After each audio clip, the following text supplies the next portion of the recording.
I've been obsessed with walls and fences lately, and it appears I'm not alone. In the 20 years since the fall of the Berlin Wall, the world has seen a building boom of barriers. We know about some of these. The United States is walling up its border with Mexico. Israel, in the early 2000s, started building a fence and wall barrier around the Palestinian territories. In India, India's borders with Pakistan have been fenced for a long time, and now India is working on building a fence along its entire border with Bangladesh. And over the past few years, I've traveled to these places and many more to discover what it means to live alongside a barricade. And I've been looking at a lot of barbed wire. My first impulse when I was asked to do a TED Talk about walls was to discuss the fact that all of these walls utterly fail to achieve what they were built to achieve. But when I saw that the theme of today was breaking through, I changed my mind and decided instead to tell the stories of those people that I've met throughout my wall travels who've done just that, who've broken through, who've somehow subverted and defeated the walls that stand in front of them. Now, walls are never a solution to a problem. In my opinion, they're an expression of a lack of a solution. Walls represent a failure of creativity, a failure of inspiration. It requires no inspiration, after all, to erect a wall or a fence. But the funny thing is that the walls inspire people to break through them, to tear them down. There's a great Chinese saying that says, "Everyone pushes a leaning fence." It's a human instinct to resist barriers. We know as children, the most delicious thing we can do is run up and touch the doorknob on a door that says, "Do not enter." There's something wonderful about infiltrating forbidden space. And I want to talk a little bit about some of the infiltrators that I've met during my travels. The first is a man named Jeffrey Jones, and I met him in Ceuta. That's up there on the left. And Ceuta, along with Melilla, are cities in North Africa on the coast, surrounded by Morocco, but that belong to Spain, their Spanish territory. As such, they represent the southernmost border of the European Union. And because of this, they're very attractive destinations for migrants from all around the world who believe that if they can just get into Ceuta and Melilla, they've made it to Europe without risking a dangerous crossing of the Mediterranean. Now, those migrants who do make it into Ceuta and Melilla immediately turn themselves in to Spanish officials and then begin the process of application for transit visas to mainland Europe, which is where they really want to be. Because of this attraction of illegal migrants, what the Spaniards have done with the often half-hearted cooperation of the Moroccans is to surround these cities with these incredibly impressive fencing systems. But Jeffrey James made it over. I met him in Ceuta. He was in a plaza. He was begging for change. And he told me how he used to wait on the wrong side of the fence, on the Moroccan side, camping out in the forest with a group of other African men. And he told me how every night they would try to get over the fence. He told me how most of the times they failed. Most of the time the Moroccan soldiers would either chase them away. Sometimes the soldiers would catch them and beat them and let them go. Sometimes they'd be detained and brought all the way over to the border with Algeria and dumped across. But every time the Africans, Jeffrey James among them, would come back to the fence and keep making attempts to get over. And Jeffrey told me about the time he made it over and how he did it. He told me how he had wrapped his hands in fabric and how he had put on as many shirts as he could find, and the thickest shirts he could find, layers and layers of shirts. And at night, when it was time to climb the barbed wire, he started going up the fence, and when a barb would snag on one of his shirts, he'd just peel it off and keep going. And it would snag him again, and he'd peel that one off too. Now, the barbed wire didn't just snag his clothing, it snagged his flesh. And he showed me the marks on his hands, or the scars on his arms from the barbed wire. But eventually, he made it over. And when he did, the Spanish soldiers that caught him, they didn't believe him that he had actually made it over the fence. The fences are impressive. And so Jeffrey James had to bring the soldiers to the fence and show them the trail of shirts going up one side of the fence and down the other side of the fence as proof that he had made it over. But for the migrants who make it into Ceuta and Melilla, climbing over the fence is only the first step. The migrants who make it have to write themselves a good story. They want to go to Europe. They need a good story. So they don new ethnicities, new nationalities, new religions even, as needed, and they shed them, like thick shirts on barbed wire.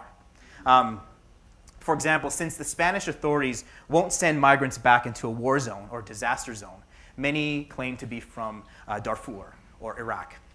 Migrants, they will invent stories about persecution or even torture in the places that they've come from. And some even tell stories about their sexual orientation. This is a great story I heard was about a Nigerian man who had made it into Ceuta. And he claimed persecution in Nigeria because he was gay. He was under persecution, violent persecution for being homosexual. And so he was granted asylum into Europe based on this. And in the weeks following him being granted asylum, the word apparently had gotten out because dozens of Africans who made it into Ceuta all claimed to be gay.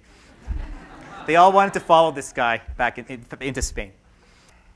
Another man that I met who got over his wall, his name Mohammed Othman. He's a Palestinian. Mohammed is an activist. He travels around the world giving speaking engagements about the Israeli occupation of Palestine. And he was invited to speak in the United States, but he had to pick up his visa from the US Embassy in Jerusalem. Now, Mohammed couldn't legally go to Jerusalem because he is Palestinian. So he had to go over the fence, or the wall. And he did what a lot of Palestinians did in the early days of the wall, in the early 2000s, is he hired a Palestinian construction worker who had a crane to attach a rope to the top of the wall. So it cost about $30. So at night, Mohammed found the rope, climbed to the top of the wall, which is about 9 meters, pulled up the rope, tossed it over the other side, and then shimmied down to the other side of the wall where he had friends waiting to drive him to Jerusalem. And I imagine that the Israeli Defense Force soldiers got so sick and tired of going in the morning and seeing these ropes dangling on their side of the wall, kind of mockingly showing that someone had gone over, that they decided to build a fence on top of the wall. And I've heard rumors that fence is actually electrified. So there's an electric fence on top of a wall to stop guys like Mohammed from going over. Now, there's another way to defeat a wall rather than going over it. And that's to transform the walls into something else. And that's the domain of the artist. This is in Ramallah as well. And there was a project called Send a Message. And what you did with Send a Message is you went to the Send a Message website, you paid 30 euros, and you submitted a message. And what these Palestinian guys would do is they would spray paint your message onto the wall, take a digital photograph of it, and then email it to the recipient of your choice. It was this fantastic method of communication. And in the lifespan of the project, these guys spray painted 1,500 messages on the wall. When I heard about Send a Message, I figured that most of the messages would be political messages, messages of solidarity with the Palestinian cause. And there were many of those. However, the vast majority of those 1,500 messages were banal, everyday messages, sometimes rather silly ones. If you look at this slide here, in the middle, we have a political message. Shame on US government for paying for this atrocity. Californians love Palestine.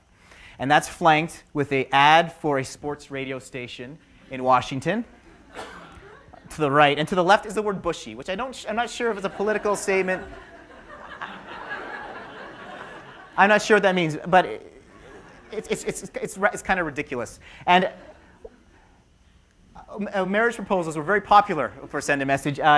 Faris was telling me that they had something like a half dozen people proposed by spraying their proposal onto the West Bank wall. So what Send a Message is doing is they're defeating the wall. They're transforming this kind of ominous military structure into something more akin to a bathroom wall, where any of us can scrawl whatever we want, any sort of for a good time call messages. The wall is still made out of concrete. There's still barbed wire all around it. But Send a Message robs it of its emotional power. And so the wall becomes less than it was before. Now, this is the wall that separates Nogales, Arizona from Nogales, Sonora, Mexico. And we'll see if the sound works. This is what the wall sounds like.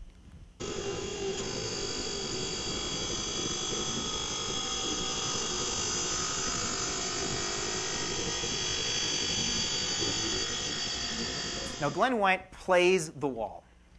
He hammers it with drumsticks and little wire whisks. He bows it with a cello bow.